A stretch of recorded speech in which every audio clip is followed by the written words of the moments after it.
Примерно с 2015 года волонтерская деятельность стала той моей константой моей жизни, которая не зависит ни от каких изменений. Моя вторая жизнь вообще неразделимая ни с семьей, ни с родителями, ни с детьми. Это такая же жизнь. Моя семья к моей волонтерской деятельности относится.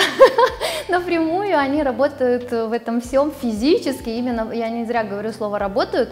Это безвозмездная работа, которая охватывает всю нашу семью. Дети с малого возраста, лет, наверное, с 10, а дочка еще младше, они таскают всю эту гуманитарку, перебирают, всегда выходят, выносят, участвуют во всяческих акциях. Пока у тебя есть возможность протянуть руку страждущему и нуждающемуся, ты обязан это делать. В какой-то момент, возможно, ты будешь нуждаться в помощи.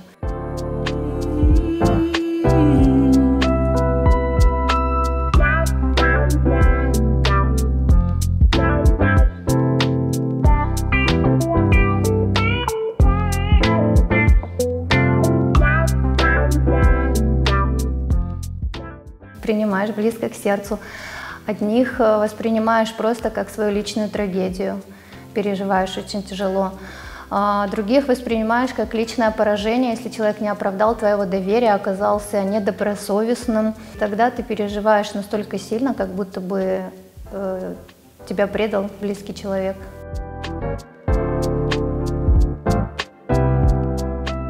Это очень тяжело, но это приходится делать регулярно, по разным причинам. Только путем тщательных проверок, в первую очередь на нужду, на острую необходимость. Второй момент – это наличие всех документов и обоснованность такого дорогостоящего лечения или помощи.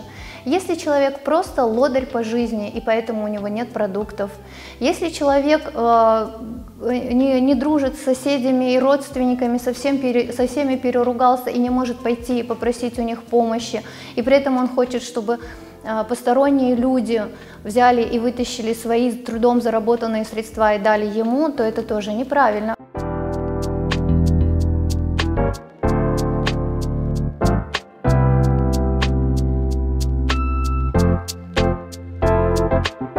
У меня совершенно случайно получился блог, я вообще не планировала.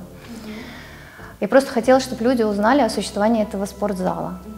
В итоге это вылилось в такой блог, потому что там я несу не только спорт и правильное питание, я несу позицию мусульманской женщины, которая помнит о том, что тело ее аманат, здоровье ее аманат, хорошее расположение духа, активная позиция жизненная – это все то, что должно быть в нас, если мы хотим что-то из себя представлять.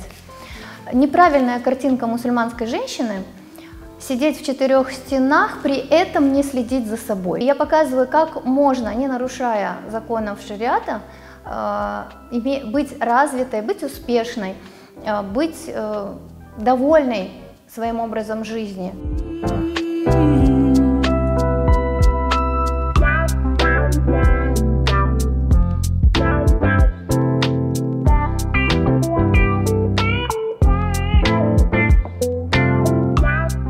Главная цель – научить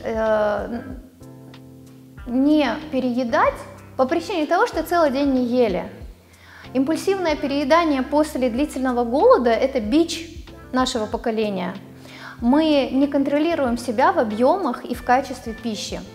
Почему родилась эта идея? Потому что я на протяжении нескольких месяцев веду подобные марафоны для похудения для женщин. И незадолго до начала месяца Рамадан меня все стали засыпать вопросами, а что мы будем делать во время поста? Мы боимся потерять результат. И тогда я решила разработать программу под месяц Рамадан. Но так как в этот священный месяц необходимо больше уделять времени благому, я и решила, что половина средств у меня уходит на развитие проекта, у меня есть помощники, половина средств пойдет в фонд Ачух Юриклер, и мы все вместе сообща, иншаллах, сможем помочь кому-нибудь финансово.